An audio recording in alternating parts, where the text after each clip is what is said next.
નમસ્કાર ખેડૂત મિત્રો, ઓનલી ખેડૂત હેલ્પમાં આપનું સ્વાગત છે। આજે તારીખ 15 જુલાઈ 2024 આજના સવારના 6:30 વાગ્યાના મહત્વના હવામાન સમાચાર જાણીશું, જેમાં ગુજરાતમાં વરસાદના મોટા રાઉન્ડની આજથી શરૂઆત થશે। આજે ગુજરાતના ઘણા બધા વિસ્તારોમાં ભારે કાળા ડિબાંગ વાદળા વચ્ચે વરસાદી માહોલ જોવા મળશે, કારણ કે ગુજરાત ઉપર સાયક્લોનિક સર્ક્યુલેશન સિસ્ટમ, બંગાળની ખાડીની સાયક્લોનિક સર્ક્યુલેશન સિસ્ટમ અને ચોમાસુ ધરી નોર્મલ સ્થિતિમાંથી ગુજરાત તરફ આજે ખસશે, તેમજ ઓફશોર ટ્રફ જે મહારાષ્ટ્રથી લઈ કેરળ સુધી સક્રિય છે, જે દક્ષિણ ગુજરાતના ભાગો તરફ ફેલાયેલો છે, જેના કારણે ગુજરાતના ઘણા બધા વિસ્તારોમાં વરસાદની સંભાવના છે। અતિ ભારે વરસાદ પણ ખાબકી શકે। જોઈએ સંપૂર્ણ અપડેટ। ચેનલમાં નવા હોય તો સબસ્ક્રાઇબ કરી લેજો। સૌથી પહેલાં આપણે અત્યારના સમયની અપડેટ જોઈએ તો અત્યારે દક્ષિણ ગુજરાતના જે વિસ્તારો છે જેમાં આપણે વરસાદ જોવા મળે છે, ખાસ કરીને વડોદરાથી અમોદ, ભરૂચ, રાજપીપળા આજુબાજુના તમામ વિસ્તારો તેમજ સુરત, તાપી, વલસાડ, નવસારી અને ડાંગ જિલ્લામાં પણ અત્યારથી જ વરસાદની શરૂઆત થશે। તો સાથે સાથે ભાવનગર જિલ્લાના જે દરિયા કિનારાના જે એકાદ બે સ્થળો છે તેમજ ખંભાત, વડોદરા અને છોટાઉદેપુરના વિસ્તારો તેમજ ખાસ કરીને વિરમગામ અને ધોળકા આજુબાજુના જે વિસ્તારો છે, લુણાવાડા, ડુંગરપુર આજુબાજુના જે વિસ્તારો છે તેમાં પણ સામાન્ય હળવા ઝાપટાની સંભાવના છે। બંગાળની ખાડીની સિસ્ટમ અને સાયક્લોનિક સર્ક્યુલેશનની સિસ્ટમો એમ કરી ગુજરાત ઉપર એકસાથે ચાર સિસ્ટમો સક્રિય થઈ રહી છે। આજે બપોરની અપડેટ જોઈએ તો આજે બપોરના સમયે ખાસ કરીને ભાવનગર આજુબાજુના જે વિસ્તારો છે અને સુરેન્દ્રનગર, નળ સરોવર, લીંબડી, રાણપુર, ધંધુકા આજુબાજુના વિસ્તારો તેમજ બોટાદ, બરવાળા, વલભીપુર, ગઢડા અને ભાવનગર સુધીના વિસ્તારોમાં વરસાદની સંભાવના છે, તેમજ તળાજા, પાલીતાણા આજુબાજુના જે વિસ્તારો છે તેમાં પણ વરસાદની સંભાવના છે। તો દક્ષિણ ગુજરાતમાં જંબુસર, કરજણ, ડભોઈ, શિનોર, ભરૂચ, દહેજ, ડેડિયાપાડા આજુબાજુના વિસ્તારો, ઉંબરપાડા આજુબાજુના જે વિસ્તારો છે, કોસંબા, વંકલ, તાપી, બારડોલી, સુરત તેમજ નવસારી, બીલીમોરા, વલસાડ, ભવનાથ, અંબોશી, સાપુતારા, ડાંગ, વાપી, ખાડોલી, કપરાડા, સતાણા આજે બધા વિસ્તારો છે તેમાં પણ વરસાદની સંભાવના છે। તો ખાસ કરીને મધ્ય ગુજરાતની વાત કરીએ, અમદાવાદ, ગાંધીનગર, કપડવંજ, મહેમદાવાદ, મહુધા, ડાકોર, ગોધરા, પીપલોદ, દાહોદ, જહલોદ, લુણાવાડા અને બાલાસિનોર આજુબાજુના વિસ્તારોમાં ભારે વરસાદ વરસી શકે। તો ઉત્તર ગુજરાતના પણ પાલનપુર આજુબાજુના વિસ્તારોમાં હળવો વરસાદ પડી શકે છે, તેમજ સૌરાષ્ટ્રના દરિયા કિનારાના ભાગોમાં સામાન્ય હળવો વરસાદ જોવા મળશે। આજે બપોર પછીના સમય એટલે કે સાંજના 5-6 વાગ્યાની અપડેટ જોઈએ તો અલંગ, તળાજા, મહુવા સુધીના કોઈ વિસ્તારો, અમરેલી, બોટાદ, જસદણ, ચોટીલા, રાજકોટ અને ગોંડલ આજુબાજુના જે વિસ્તારો છે, સુરેન્દ્રનગર તેમજ વિરમગામ, અમદાવાદ, કપડવંજ, લુણાવાડા તેમજ ગોધરા, નડિયાદ, ધોળકા, દાહોદ આજુબાજુના વિસ્તારો તેમજ ખાસ કરીને વડોદરા અને છોટાઉદેપુર, ખંભાત, ભરૂચ, સુરત, તાપી, વલસાડ, નવસારી અને ડાંગ જિલ્લામાં પણ વરસાદની આજે સંભાવના છે। તો સાથે સાથે ઉત્તર ગુજરાતના ભાગોની વાત કરીએ તો ઉત્તર ગુજરાતમાં પણ દસાડા, કડી, માણસા, પ્રાંતિજ, હિંમતનગર, મહેસાણા, મોઢેરા, સાણસમા, હારીજ આજુબાજુના વિસ્તારો, પાટણ, સિદ્ધપુર, વડનગર, ભાટસણ અને ઈડર સુધીના વિસ્તારોમાં વરસાદ જોવા મળશે।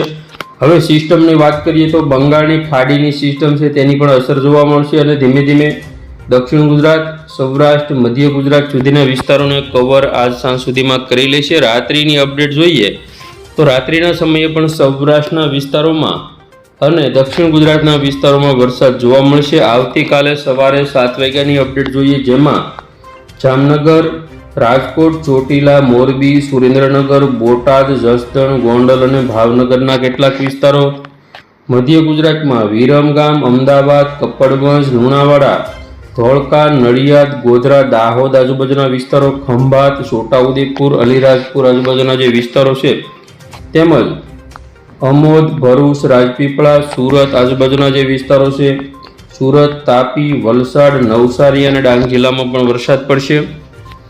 તો ઉત્તર ગુજરાતની વાત કરીએ, જેમાં ખાસ કરીને સૌથી વધારે જે વરસાદ પડવાનો છે હિંમતનગર, પ્રાંતિજ, મોડાસા, ગાંધીનગર, કડી, મહેસાણા, મોઢેરા, સાણસમા આજુબાજુના વિસ્તારો, સિદ્ધપુર, ખેડબ્રહ્મા તેમજ ડુંગરપુર આજુબાજુના વિસ્તારો, આબુ રોડ, અંબાજી આ બધા વિસ્તારોમાં વધારે વરસાદ જોવા મળશે।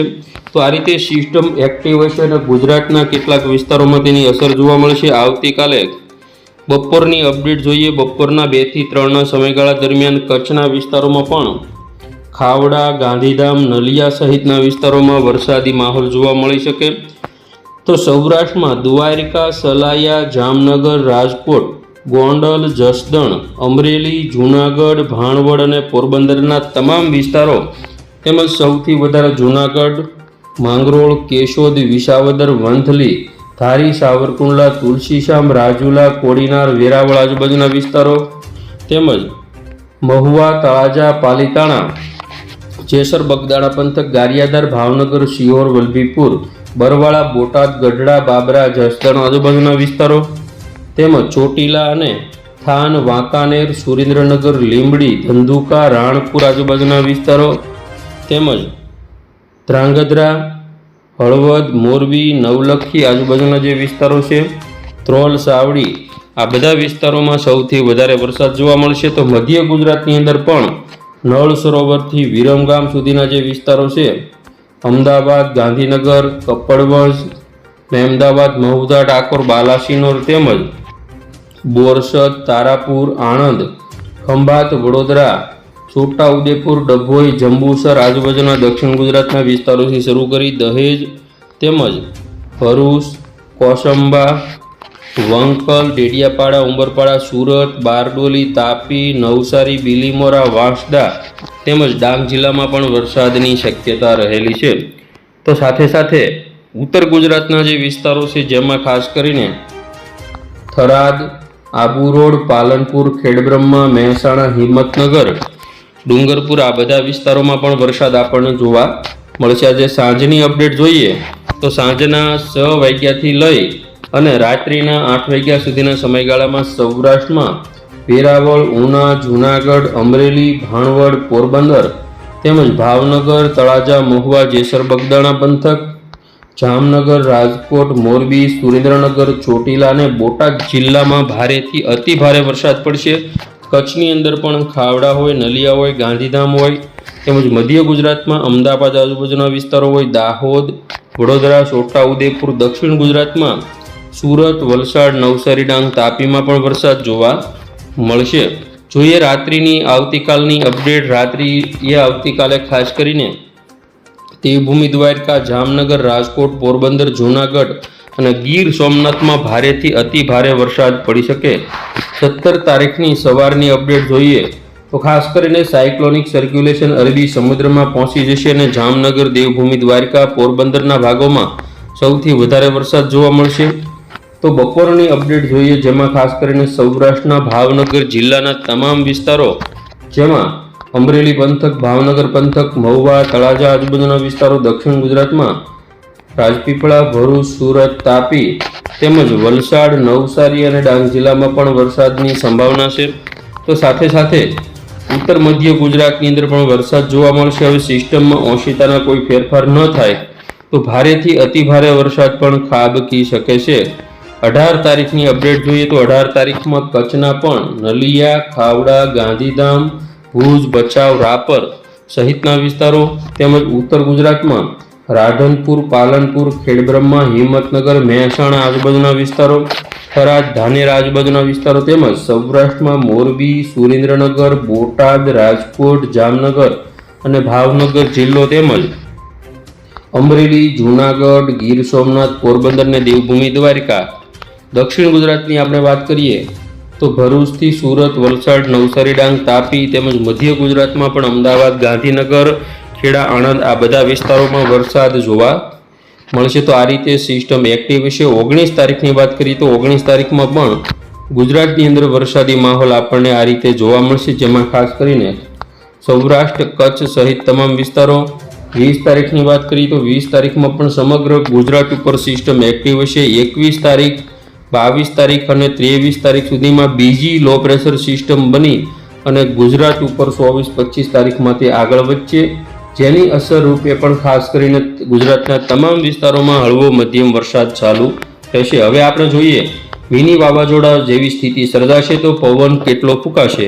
ખાસ કરીને જોઈએ તો આજે ગુજરાતમાં 16 થી 20 કિલોમીટર પ્રતિ કલાકની નોર્મલ પવનની ઝડપ જોવા મળશે. આવતીકાલે પણ પવનની ઝડપ સામાન્ય રહેશે, જ્યારે 17 તારીખમાં 44 કિલોમીટર પ્રતિ કલાક દક્ષિણ ગુજરાત, સૌરાષ્ટ્રમાં 44 અને અરબી સમુદ્રમાં 80 કિલોમીટર પ્રતિ કલાકની પવનની ઝડપ જોવા મળશે. જ્યારે 18 તારીખમાં પણ સમુદ્ર કિનારાના ભાગોમાં 50 થી 60ની પવનની ઝડપ જોવા મળશે. જ્યારે 19 તારીખમાં પણ 51 કિલોમીટર પ્રતિ કલાક દક્ષિણ ગુજરાતમાં અને બંગાળની ખાડીની અંદર આપ જોઈ શકો આ રીતે એક સાયક્લોનિક સર્ક્યુલેશન બનશે, જ્યાં 75 કિલોમીટર પ્રતિ કલાક પવનની ઝડપ 20 તારીખમાં દક્ષિણ ગુજરાત 43, સૌરાષ્ટ્રમાં 40ની 21 તારીખની અંદર સૌરાષ્ટ્રમાં 45, દક્ષિણ ગુજરાત 47 અને કચ્છમાં પણ 47ની પવનની ઝડપ રહેશે. 22 તારીખમાં કચ્છની અંદર વાત કરીએ તો 56, સૌરાષ્ટ્રમાં 48 થી 50, દક્ષિણ ગુજરાત, મધ્ય ગુજરાત 45 થી 50ની પવનની ઝડપ આપણે જોવા મળશે. 23 તારીખની અંદર સૌથી વધારે કચ્છમાં 60, સૌરાષ્ટ્રમાં 59 તેમજ દક્ષિણ ગુજરાતમાં 52 કિલોમીટર પ્રતિ કલાક, જ્યારે 24 તારીખમાં પણ પવનની ઝડપમાં ભારે વધારો થશે. તો ખેડૂત મિત્રો, ખાસ કરીને માછીમારોને અને ખેડૂતોને સાવધાની રાખવાની છે, કારણ કે 16 તારીખથી લઈ અને 20 તારીખ સુધી ગુજરાતના કેટલાક વિસ્તારોમાં ભારેથી અતિભારે વરસાદ ખાબકી શકે, પરંતુ સિસ્ટમ ઉપર નીચે થવામાં થોડા ઘણા ફેરફારો, વિસ્તારોમાં પણ ફેરફારો રહેલા છે. તો ખેડૂત મિત્રો, ફરી વખત મળીશું નવી અપડેટ સાથે. જોતા રહેજો ઓનલી ખેડૂત હેલ્પ.